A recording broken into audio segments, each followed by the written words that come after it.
fans, my name is Ryan, or MandRproductions 34, and welcome to a LEGO Star Wars comparison video.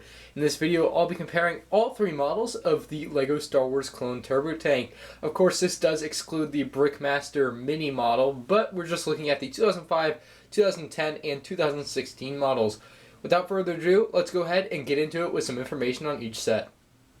Okay, to start off, we have the 2005 Clone Turbo Tank model. Its set number is 7261. It was released for $90 US. It had 7 minifigures and 801 pieces or 813 pieces, depending on which model you got. There was a slight difference between the 2005 and 2006 versions of this. The 2005 one had a light-up Mace Windu, and the 2006 one did not, but I believe it included an extra clone trooper as kind of like to make up for that. So that's the difference between the two. Now, the Turbo Tank itself is a pretty good size. It was, of course, released in conjunction with Episode 3. It also had a turret and a mini speeder bike.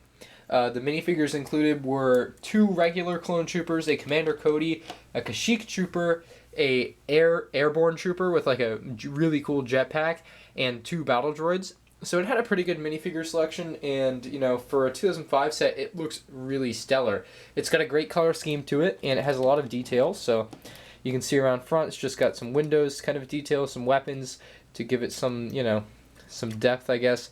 And then, of course, up front, you also have this feature where you can take a Commander Cody or similar clone trooper. We have a Commander Cody without the pauldron here, and we'll go ahead and stick him in here. The idea of this feature is that it's kind of like a lookout for the front of the ship, because this is actually the front as far as I'm aware, and you can stick him in here, and then what you can do is you can move this. And I believe, if I can remember how to do it, you can move this up and down to get the figure to be able to see outside. And you can get him in there. Really nice, really cool feature there that you don't see that on either of the other two sets, but it's exclusive to this 2005 model, and I do really like it as we try to wrestle the figure out of here. So yeah, the front side looks really good, really stellar design, I think. Moving on to the top, it actually has a lookout like all the other sets. And for some reason, mine just broke. I think, yeah, there we go. So we get that off, and you can, inside there's a thing that you latch it onto, which I'll show you when we do the interior. But it just latches in there, and just like that, you have your lookout. And you can grab a trooper with some binoculars or whatever, or you can just put him up there in a seated position, and he can sit up there and be a lookout for your turbo tank, kind of like a pirate ship. It's really cool. I really do like that feature. It's on both the Episode 3 ones, but not the Clone Wars one. Again, we'll show the other ones momentarily. Then, of course, inside here, you could put the turret, and in here also you can see where this kind of flips around to stay up at the top there. It kind of snaps into place, then goes back down. So nice little interior. You can fit troopers in there and Mace Windu and such. There's no access to this area, unfortunately, so not much there. Then in here you have like some bombs, the same ones that you see on the Wookiee Catamaran. And then around front here, the wheels, of course, roll very nicely. And they're also pretty detailed. I like the wheels on this set. So yeah, and then up front you've got this little swiveling gun, and then of course the same in the back, or this is the back now. You have a couple of seats here with minimal detailing on the interior, but you can of course still sit some figures in there and have them piloting your clone turbo tank, or just, you know, gunning. I'm not even sure what they would do back here because there's no control panels or anything. That's the real difference between these sets. And as we get into the other ones, you'll see more detailing on areas like this. And it is a little finicky here with the way it wants to close up for whatever reason right now. But yeah, it closes up. I think this is one of the better designed of the three. It's probably going to be the middle of the pack though. But yeah, let's go ahead and move on to the Clone Wars version. This is set number 8098. It is the largest and probably, in my opinion, the coolest Clone Turbo Tank released to date. It's the Clone Wars version. It had 6 minifigures and retailed for $120 US, and it had 1,141 pieces. You'll see all that information on your screen. So this is a much larger turbo tank than the previous version. Well, not much larger, but it's definitely much larger than the next version. But this one is really cool. It's got a very, very nice and updated design. Very sleek, very well put together, no like holes in the armor. It looks so good. It is amazing the way they designed this thing, and that's why it's my favorite of the three, I think. I mean, at the end I'll go through and tell you exactly what I think, but Starting off with the front, we've got a much expanded front panel here, and you can get into the interior here, and there's a lot more features with this. You've got a couple of antennas here for controls. There's a control panel with a printed piece in there, and you can fit in a couple troopers there to have them sitting and controlling the turbo tank and piloting it. It's very, very nice up there, although it is a little dusty because I haven't been in there in a while, but we'll forget about that. Then, of course, up top, you just have some more detailing, some floodlights, more lights here, and then, of course, some guns to be able to shoot the enemies. The figures included were 2 regular clone troopers, some with armor, Ayla Secura, Cad Bane, Ahsoka Tano, and Anakin Skywalker. It also included a walker and a little base thing, so yeah, I know it kind of went out of order there, but whatever. On the interior, you can put the walker and the other thing on the other side. You just slide them into here. But unfortunately, they sacrificed the ability to put troopers in the middle for some reason. So you could just put a plate down in there and be able to put troopers there, but unfortunately, they kind of sacrificed that. There's also this thing in here with some, you know, like safe type things, and you can open those up and put like a weapon or binoculars in there. They're kind of hard to get to, and they don't really come out, so it's a big pain in there. Go ahead and close this back up. Much better design here with these, because on the old version, or on the 2005 version, they pop off when you're opening and closing, so now they don't. Then of course we have this, which is well designed, little red detailing here. Up top is a swivel flick fire missile, and you'll see that it does flick. If I flick it, the whole thing comes right off, so you actually have to hold it down. I forgot to mention that. But yeah, you actually have to hold it down when you want to do a flick fire missile here. We'll go ahead and do that. We can get it. Nope. Apparently not. Well, this is a poor flick fire missile. We'll just say that it's a good, it's a well detailed piece. I like it, but it's not good for flicking, I guess. Then, of course, the access, again, here is going to be restricted. This is just a hard area to do anything with. It's just hard to do anything with this area. Of course, it does have a carrying handle, which is very nice. You could actually modify this to work with the 2009 Republic dropship, and it could carry your ATTE, or your clone turbo tank. Very, very nice.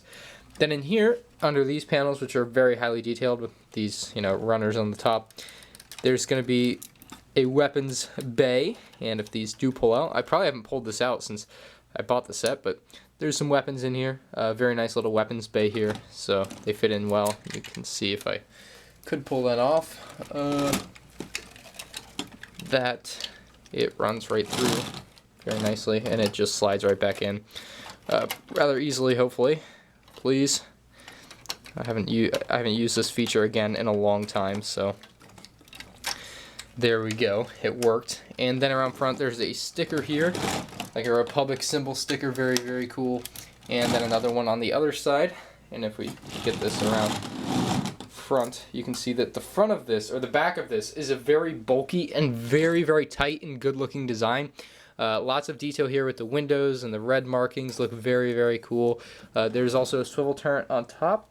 You can put a clone trooper in there and have him manning this. It does move quite a bit, so it's got a little bit of posability there.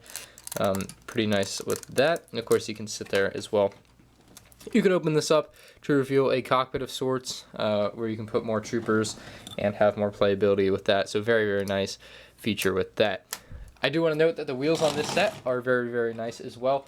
I think the wheels on each of the 3 turbo tanks are very cool, very good and different. The suspension system on this is amazing. The last turbo tank, the 2005 model, is a little bit, you know, it's very breakable. It's weak. In this one, they really nail it down with some Technic innards there. So this is a much better version for playing with. It's not going to break on you. It's a very, very good version. If you ever saw my drop test on this, it really does well surviving. So yeah, let's go ahead and move on to the latest model.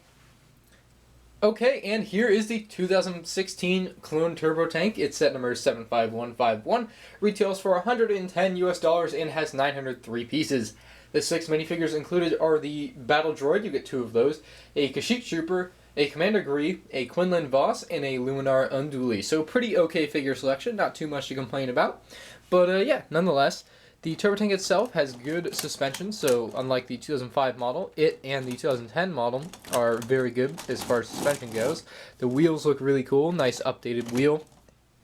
But yeah, let's go ahead and start out around front. You have a very, in my opinion, poor design, because on the older models, it had slanted pieces on this front piece, and this one is just straight, and I really don't like that. There's something about that I'm not a huge fan of. So yeah.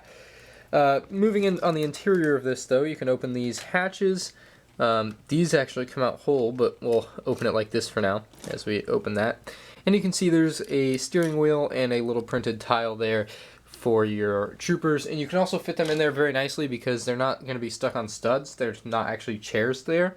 They're just kind of tiles, and they'll slide right in and sit there pretty nicely, and then you can pull them out whenever you want them. So very, very nice feature there.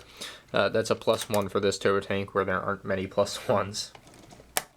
Yeah, you can close that up. Looks alright, but not my favorite design. And there's one of the major flaws with this set is that when you're playing with this, you are going to shoot spring-loaded missiles on accident like mad. So yeah, here we go again. So I will go ahead and show off the top features. This is a much more detailed top than the previous models. There's a lot more going on. You do have a lookout tower once again, and that is very easily movable. You can either spin the yellow thing located on the interior, or you can do what I do and just pull it right up. Very, very simple to do. And then you have them up here. It can turn 360 degrees. It's a pretty good design. I don't know. I like it. He's kind of exposed, but that's alright. I kind of wish they had built something around that to make it less exposed, but it works well. You can also have him in a seated position like this and to get him on there as well. So it works both ways. It just depends on what you like better. There's also a turret up here, and you can have him hold on to that as well. For whatever reason, they didn't make this like an auto turret. They made it one where you can have your figure there, but there's really nothing for your figure to be on. So he's just kind of on there, and like, I don't know, it didn't make sense to me that they did it like that. Of course, you have these spring-loaded missiles, which frustrate me because every time I go to move this thing, I shoot them off because I always want to grab it there, and it's very frustrating for me. You probably find the same thing because I'm just so used to holding it there with the older models. Of course, this opens up to reveal the ATRT that's included. Nothing too spectacular. Of course, you also have an extra spring-loaded missile there. And you actually do have access to this little area that you usually don't get access to on the previous sets. So that's another +1 where there aren't many. This little section here, the thin part, the neck, if you will, of the clone turbo tank has this little box. It's a yellow box, and inside are some studs and a thermal detonator, so pretty cool. They're kind of like the weapons rack in the previous model and the bombs from the 2005 model. And if we go ahead and close that up, that's also a good way to hold it when you're moving it around, just that way you won't shoot anything off. Then of course on top here we have some stud shooters. They work pretty well. I did just lose one, but they do work pretty well. I do like them. I think it's a good placement for stud shooters on this set. Although, you know, of course you could always do without or modify. Here is a very, very small thing here, much smaller than the previous models. We can open this up, reveals a rather small interior where you can fit one figure. There's a coffee mug and another spot to hold a weapon or something in there as well, if that's what you're looking to do with that space. So yeah, that's the 2005 model, or 2016 model. It also does, of course, have a carrying handle. I forgot to mention that. But it lifts up pretty well, and I'm sure you could modify it to work with the drop ship as well, although I won't be taking part in that endeavor. So let's go ahead and give my final thoughts and take a look at all three next to each other. So in order to give you guys a really good idea of the size differential, I went ahead and moved them back as far back as they would all go. And this is what you're looking at as far as size goes. On the left we have the 2005 model, in the middle we have the 2010 model, on the right is 2016, and you can just see the size difference is mesmerizing. It's crazy. For $10 less, this is what you're getting compared to $10 more in 2010 compared to $90, $120 to $110. That's what you're looking at. You're looking at a huge difference here. And there's a real troubling trend happening with LEGO, and that is that sets are getting smaller and the prices are tending to remain the same. And while there are some specialty parts and stuff that do cost money, molds, special figures and such, you know, stuff like that, I just don't see the justification for this here in this instant. I think the 2016 model is way too small. The 2005 model is a great size, good design, but it had a few flaws. And I think the 2010 model is the perfect model. I just think the 2010 model is so good. It's well built, very, very strong, structurally sound, great set, good minifigure selection, good accessories kind of. So I think I'm going to have to give the cake to the 2010 model. think it's just going to be the better of the three. If you're looking into buying one, that's probably where you're going to want to go. If you don't like the Clone Wars model, which that is what the 2010 model is, and you want a Episode 3 model, I would probably tell you to get the 2005 one. It's going to be cheaper, you're probably going to like the design a little bit better, and you're not going to have to deal with any of the, spring-loaded missiles or stud shooters. It's a very straightforward design, very good, and very easily moddable, so you can change it in a lot of ways. But yeah, with that being said, guys, thank you all for watching. Please leave a like if you did enjoy this comparison. Make sure you subscribe so you don't miss any of my future LEGO Star Wars videos. Check out my reviews on these sets on my YouTube channel, and I'll see you all in my next video. By the way, comment down below what you want to see compared next. Peace out, everyone. Thanks for watching.